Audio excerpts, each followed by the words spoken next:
Good morning all of you and most welcome in online defense classes in GVCC coaching। आज lecture 7 में जो अपना topic रहेगा वो रहेगा बेटा अवकलन समीकरण डिफरेंशियल इक्वेशन। सबसे पहले तो आपको ये क्लियर होना चाहिए कि अवकलन समीकरण का मेन डेफिनेशन क्या होता है। तो उससे पहले अपने को पता होना चाहिए कि समीकरण क्या होता है। यदि किसी भी समीकरण को अपन निर्धारित करते हैं उसमें जो भी चर विद्यमान होता है उसका मान क्या होना चाहिए बेटा, निश्चित होना चाहिए। तो इससे बनने वाला यदि कोई भी समीकरण का फॉर्म होगा उसको अपन एक निश्चित समीकरण बोल देंगे। लेकिन उस समीकरण में साथ साथ अपने पास में क्या होना चाहिए, कोई अवकलज गुणांक भी होना चाहिए। अब अवकलज गुणांक अपन किसको बोलेंगे, dy/dx को। अवकलन में मैंने आपको बताया था कि ऐसा लिखना रॉन्ग होता है बेटा। इसको एज इट इज़ यदि सही तरीके से लिखा जाए तो इसका सही फॉर्मेट ये होता है कि आपको y का अवकलन करना है किसके सापेक्ष, dx के सापेक्ष। ठीक है बेटा। अब यहाँ आज आपको पता चलेगा कि इसमें कौन कौन से चर विद्यमान होते हैं और इन चरों को अपन क्या कहते हैं।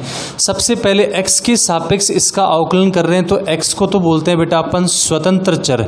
कौन सा चर होता है ये, स्वतंत्र चर, इंडिपेंडेंट वेरिएबल। फिर y का आपको x के सापेक्ष अवकलन करना होता है, मतलब y की डिपेंडेंसी किस पे होगी, x पे होगी बेटा। तो इस y को अपन बोलेंगे आश्रित चर, डिपेंडेंट वेरिएबल। इनका मतलब क्या होगा कि आश्रित चर का अवकलन हमेशा स्वतंत्र चर के सापेक्ष किया जाता है। तो y का टोटल वैल्यू किस पे डिपेंड करेगा बेटा, x का। तो इसका ओवरऑल मीनिंग जो कंबाइंड फॉर्म में होता है वो होता है बेटा dy/dx। अब किसी समीकरण में यदि dy/dx की टर्म प्रेजेंट होती है तो वो कौन सा समीकरण होता है, अवकलन समीकरण। तो एक डेफिनेशन क्या हो सकता है यहाँ पे, आश्रित चर का अवकलन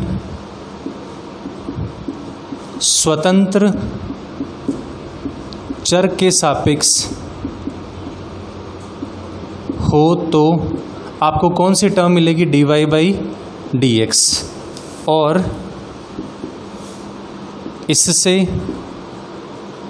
बनने वाली समीकरण को अवकलन समीकरण कहते हैं। लाइव क्लास चल रही है बेटा, आप कॉपी पेन लेके साथ बैठे रहो और फटाफट इनको राइट करते जाओ। ओके। आश्रित चर मिलेगा आपको, एक मिलेगा स्वतंत्र चर। यदि इनका इनके सापेक्ष अवकलन किया जाता है तो आपको एक टर्म मिलेगी dy/dx। और ये टर्म यदि कहीं प्रेजेंट है तो उसे क्या कहते हैं, समीकरण को अवकलन समीकरण कहा जाता है। ओके बेटा। अब आपको यहाँ से पता चल रहा है कि एक अवकलन समीकरण का फॉर्मेट बनाना है तो मैं ये भी बना सकता हूँ। इसका एक फॉर्म बनाने के लिए dy/dx plus y terms is equals to 0। ये मेरे पास में एक बेसिकली समीकरण का फॉर्मेट बन गया यहाँ पे, जिसको मैं एक अवकलन समीकरण का नाम दे सकता हूँ, क्योंकि इसमें यहाँ पे उस समीकरण का अवकलज भी विद्यमान है, कुछ वेरिएबल टर्म्स भी प्रेजेंट है, बराबर का साइन भी है और 0 भी दिया गया है। मतलब दोनों साइड इसमें है, राइट हैंड साइड भी है इसमें और लेफ्ट हैंड साइड भी इसमें गिवन है। इसका मतलब क्या हुआ, ये एक परफेक्ट अवकलन समीकरण हो गया। अब इनको कैसे कैसे डिफाइन करेंगे, इनका कैसे कैसे सॉल्यूशन करेंगे, इनको अपन कैसे कैसे वापस बना सकते हैं, इसके लिए अपन इस टॉपिक को पढ़ने के लिए जा रहे हैं। सबसे पहले ये पता होना चाहिए कि ये कितने टाइप्स की हो सकती है, अवकलन समीकरण कितने प्रकार की हो सकती है। इसके लिए डिपेंड करता है टोटली ये टर्म्स, इसके लिए डिपेंड करता है ये वाली टर्म्स। क्यों बेटा, यदि मैं देखने जाऊं तो कोई अपने पास में y फलन था जिसका एक बार आपने अवकलन किया तो कितना आ गया, dy/dx। मैं इसका दोबारा अवकलन करूंगा तो आएगा d2y/dx²। तो इस टर्म्स पे टोटली इक्वेशन का नेम डिपेंड हो गया, नाम निर्धारित इस टर्म से होगा। इस टर्म का जितनी बार अवकलन हुआ है या इसके ऊपर कितनी पावर्स चल रही है उसके आधार पर इनको अपन टाइप्स में अलग अलग सेट करेंगे। तो सबसे पहले आप लिखो अवकलन समीकरण की घात और कोटि, क्योंकि जो नेक्स्ट अपना टॉपिक चलेगा उसमें चलेगा कि अवकलन समीकरण यदि कहीं दिया गया है तो उसकी कोटि क्या हो सकती है और उसकी घात क्या हो सकती है, क्योंकि कोटि और घात से ये निर्धारित होता है कि उस अवकलन समीकरण में जो अवकलज विद्यमान है उसको कितनी बार अपन ने अवकलन प्रोसेस में यूज किया है या उसका कितनी बार अवकलन किया है। तो इसका बेसिकली जो आज टॉपिक रहेगा वो रहेगा किसी अवकलन समीकरण की कोटि और घात, ये अपने को पता होना चाहिए। कोटि और घात इंग्लिश फॉर्मेट होता है इसका order and degree of any differential equation. तो अपन यहाँ पे एक तो ऑर्डर देखने जाएंगे और एक अपन यहाँ पे आज डिग्री देखने जाएंगे सबसे पहले।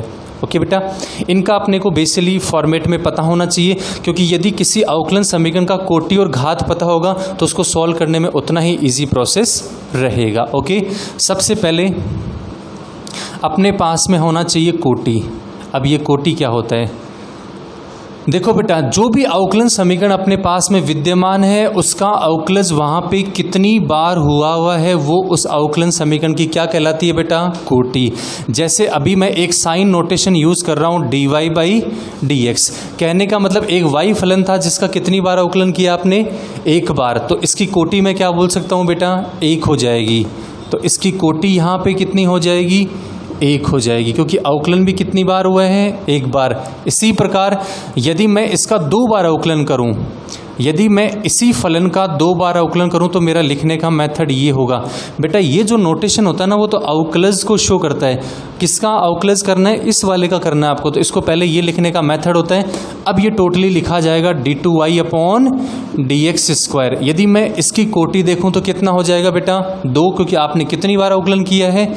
2 बार। उसी प्रकार यदि अपने पास में d3y/dx³ मिल जाए तो इसकी कोटि कितनी हो सकती है? 3। जिस अवकलन समीकरण में जितनी बार अवकलन हुआ है वो उस अवकलन समीकरण की क्या कहलाती है बेटा? कोटि।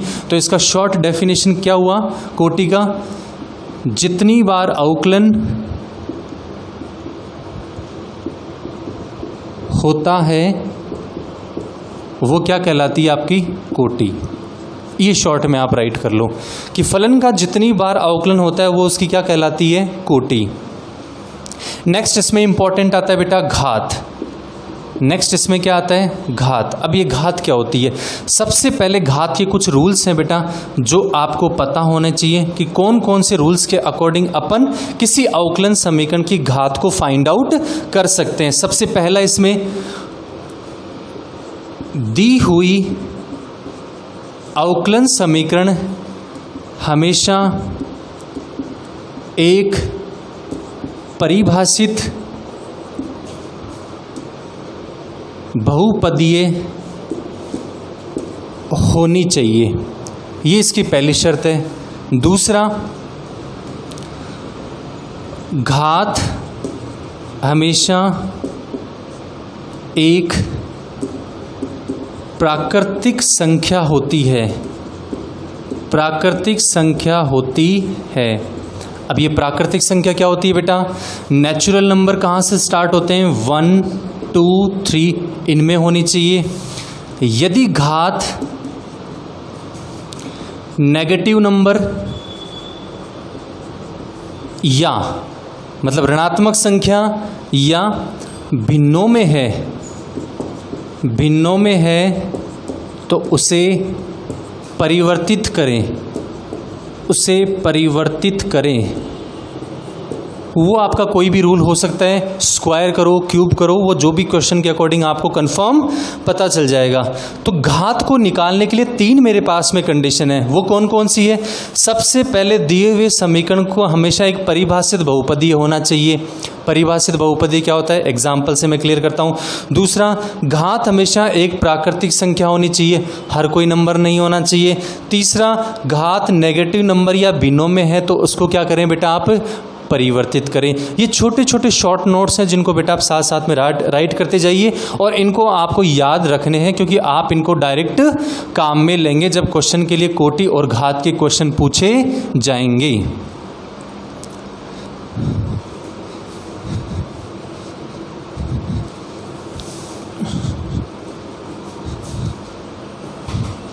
चलो अब मैं आपको कुछ एग्जांपल्स दे रहा हूँ, साथ साथ में अपन सॉल्व कर रहे हैं। ओके, सबसे पहला क्वेश्चन dy/dx + y = 0। मैं आपसे पूछूं, बहुत ही सिंपल क्वेश्चन है, देखते जाना। कोटि और घात क्या क्या आएंगी? कितनी बार अवकलन हुआ हुआ बेटा इसका? 1 बार। तो कोटि कितनी आएगी? 1। फिर इस अवकलज के ऊपर आपके पास में कोई नंबर प्रेजेंट है? नहीं है तो ऑलवेज कितना प्रेजेंट होता है बेटा? 1 होता है तो इसकी घात भी कितनी आ जाएगी 1। बेटा क के गढ़े में पहले क आता है और उसके बाद में क्या आता है घ, तो पहले आपको क्वेश्चन की क्या मिलेगी कोटि और उसके बाद में क्या मिलेगी आपको घात मिलेगी। ओके, तो घात की यदि मैं पर्टिकुलर डेफिनेशन देना चाहूँ तो क्या हो सकती है, मैक्सिमम अवकलज के ऊपर जो भी नंबर लगा हुआ था या अप्लाई होता है उसको उस अवकलन समीकरण की क्या कहते हैं बेटा घात। डेफिनेशन अपन नहीं लिखने जा रहे हैं क्योंकि इतना अपने को एक्सप्लेनेशन नहीं देना, अपने को पता होना चाहिए। ओके बेटा, ये अपना फर्स्ट क्वेश्चन हो गया। नेक्स्ट क्वेश्चन यदि मैं देना चाहूँ dy/dx का whole square plus y sine x is equal to 10, इसके मैंने ऊपर रूट अंडर रूट यूज़ कर लिया बेटा। अब आपको इसकी क्या चाहिए, पहले तो कोटि और सेकंड टर्म में आपको क्या फाइंड आउट करना है बेटा घात।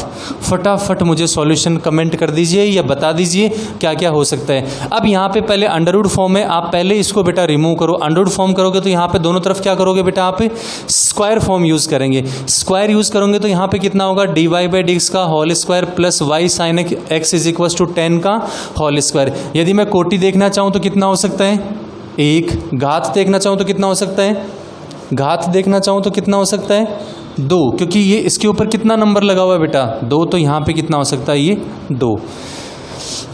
नोट करते जाइए क्योंकि आपका एक बेसिकली क्वेश्चन कहीं पूछ सकते हैं, थोड़ी सी पावर से उनको फ्रैक्शनल फॉर्म में भी दे सकते हैं बेटा आपको।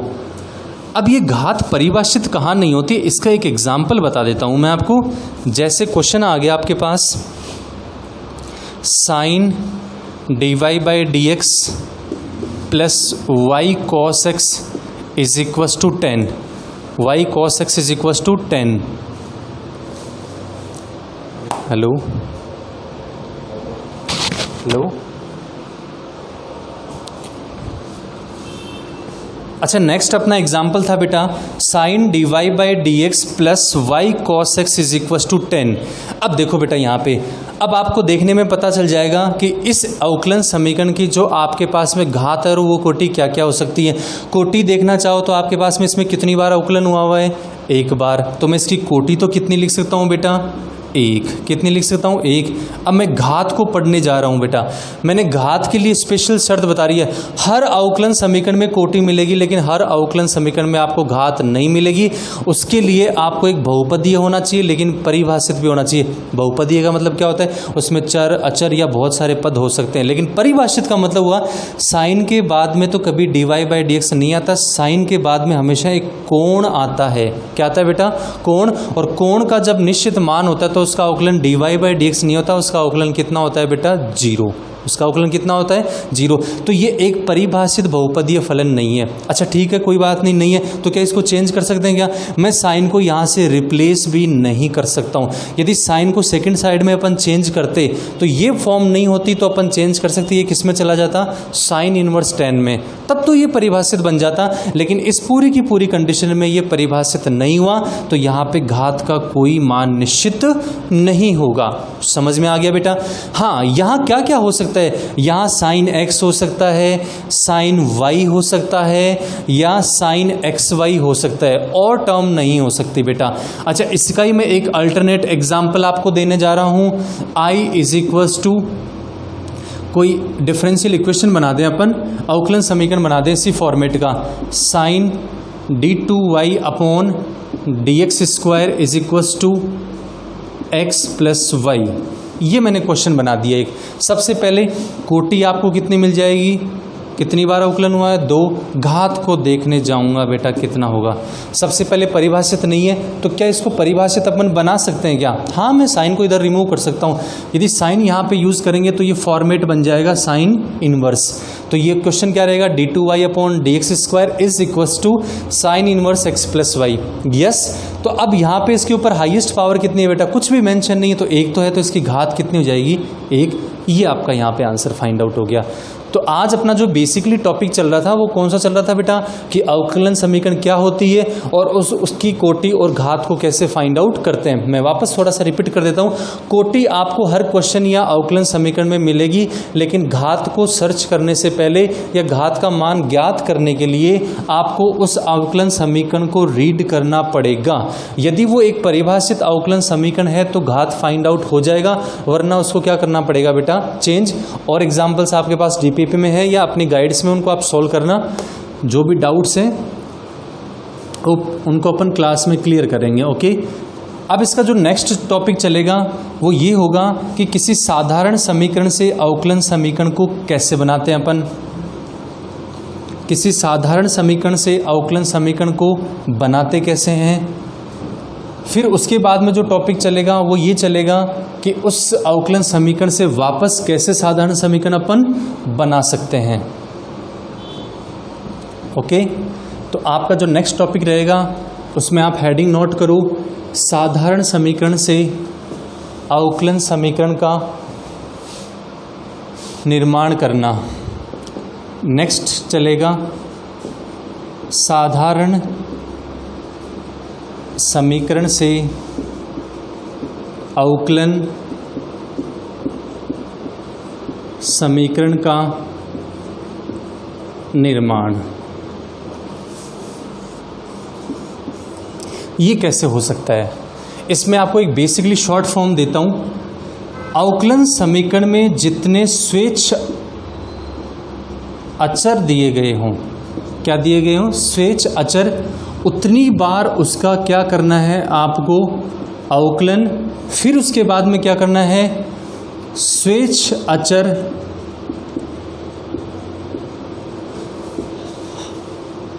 हट जाने चाहिए। ये इसका एक शॉर्ट डेफिनेशन रहेगा। आपके पास में कोई भी समीकरण है, मैं अभी आपको कैलकुलेशन करके बताऊंगा, कोई भी समीकरण है उसमें कितने भी स्वेच्छ अचर हैं उतनी बार क्या करना है उसका अवकलन, और वहां से वो हट जाने चाहिए। जैसे सपोज दैट एक इक्वेशन लेता हूं y is equals to mx, एक साधारण समीकरण बोल सकते हैं क्योंकि इसमें कोई अवकलन का यहाँ पे अवकलन गुणांक ही प्रेजेंट नहीं है, तो एक साधारण समीकरण हो गया। अब आता है स्वेच्छ अचर क्या होते हैं। बेटा एक तो होते हैं अचर, कोई भी मैथमेटिकल नंबर क्या हो सकता है आपका अचर, कोई भी गणितीय संख्या क्या हो सकती है अचर। अब आता है स्वेच्छ, जिन अचर को अपन अपनी इच्छा से शो कर सकते हैं कि ये स्मॉल a हो सकता है या फिर क्या हो सकता है स्मॉल b, वो सारे के सारे क्या होते हैं बेटा स्वेच्छ अचर। इसी को यदि मैं यहाँ देखूँ तो स्वेच्छ अचर कितने मेरे पास में एक, और वो भी कितना है बेटा m। तो आपको कितनी बार अवकलन करना पड़ेगा, एक बार अवकलन करना पड़ेगा। करो तो dy by d x is equals to m constant है, होगा नहीं, x का यदि अवकलन देखोगे कितना हो जाएगा 1, तो यहाँ पे कितना हो गया dy by d x is equals to m, कितना हो गया dy by d x is equals to m. अब इस समीकरण से वो स्वेच्छ अचर हट जाना चाहिए, मैंने वहाँ पे लिख दिया लेकिन नहीं हटा है। तो आप कोई कैलकुलेशन करो, वो आपके ऊपर डिपेंड है कि इसको कैसे हटा सकते हो। तो मैं दी हुई समीकरण से m का मान निकाल सकता हूँ, तो यहाँ पे क्या मिल जाएगा आपको dy by d x is equals to m, m का वैल्यू कितना हो सकता है y अपॉन x, तो ये हो गया यहाँ पे y अपॉन x। ये मेरे पास में एक दी हुई निर्धारित साधारण समीकरण से क्या बन गई बेटा अवकलन समीकरण बन गई। तो आपको इतना ही ध्यान रखना है, किसी भी अवकलन समीकरण में कोई स्वेच्छ अचर हैं तो वो कितने हैं, एक भी हो सकते हैं, दो भी हो सकते हैं और तीन भी हो सकते हैं। और बेटा इनको और शॉर्ट बनाने के लिए अपने पास में कम से कम 6 और 7 शॉर्ट फॉर्म या ट्रिक हो सकती है, उनको अपन सबसे जो लास्ट वाली क्लास होती है उसमें मैं ट्रिक्स की क्लास अलग से लेता हूँ, उनको करते हैं अपन, उनको अपन सॉल्व करते हैं। तो स्वेच्छ अचर जितने भी हैं उतनी बार क्या करोगे आप अवकलन करोगे, अवकलन करने के बाद में उस स्वेच्छ अचर को वहां से क्या करोगे बेटा आप रिमूव करोगे। रिमूव करने के बाद में जो आपको समीकरण प्राप्त होती है उसको क्या बोलेंगे अपन अवकलन समीकरण। तो एक साधारण समीकरण से अवकलन समीकरण बनाने के लिए आपको 3 स्टेप यूज करनी है, स्वेच्छ अचर देखने हैं, उसके बाद में एक अवकलन समीकरण बनेगी, अवकलन समीकरण में स्वेच्छ अचर हट जाने चाहिए। अब एक काम की बात आती है, यदि किसी समीकरण में स्वेच्छ अचर नहीं है तो क्या होगा, तो बेटा यदि किसी इक्वेशन में स्वेच्छ अचर नहीं है तो उसका कभी भी अवकलन समीकरण नहीं बनेगा। इज इट क्लियर, समझ में आ गया। तो नोट में लिख लेना आप यहाँ पे, ये बेटा लास्ट से लास्ट ईयर जो आपका एयरफोर्स का एक्स ग्रुप का पेपर था ना उसमें आया था, एक साधारण समीकरण को आपको उसमें क्वेश्चन था शायद 18 नंबर या 19 नंबर पे क्वेश्चन आया था, वही उस पर ये पूछा गया था, मैं आपको ऑनलाइन बता रहा हूँ बेटा आप चेक कर लेना। उसमें ये पूछा गया था कि इसका अवकलन समीकरण कौन सा होगा। अब कई बच्चों ने बेटा डायरेक्ट उसको सोल्व किया भी होगा या नहीं भी किया होगा, लेकिन जिस समीकरण में स्वेच्छ अचर नहीं है उसका आपको अवकलन नहीं करना है, ना ही उसका अवकलन समीकरण आपको प्राप्त होगा। तो यहां नोट में लिख लेना, जिस साधारण समीकरण में स्वेच्छ अचर नहीं है उसके अवकलन समीकरण ज्ञात नहीं हो सकते। ये स्पेशल ध्यान रखना, कई बार जल्दबाजी में आप उसका अवकलन करके नीचे वाला ऑप्शन कुछ मैथ सा होता हो, आपको उसको टिक कर देते हो। तो यदि किसी भी साधारण समीकरण में स्वेच्छ अचर नहीं है तो उसका कभी भी अपन अवकलन समीकरण ज्ञात नहीं करेंगे। ओके बेटा।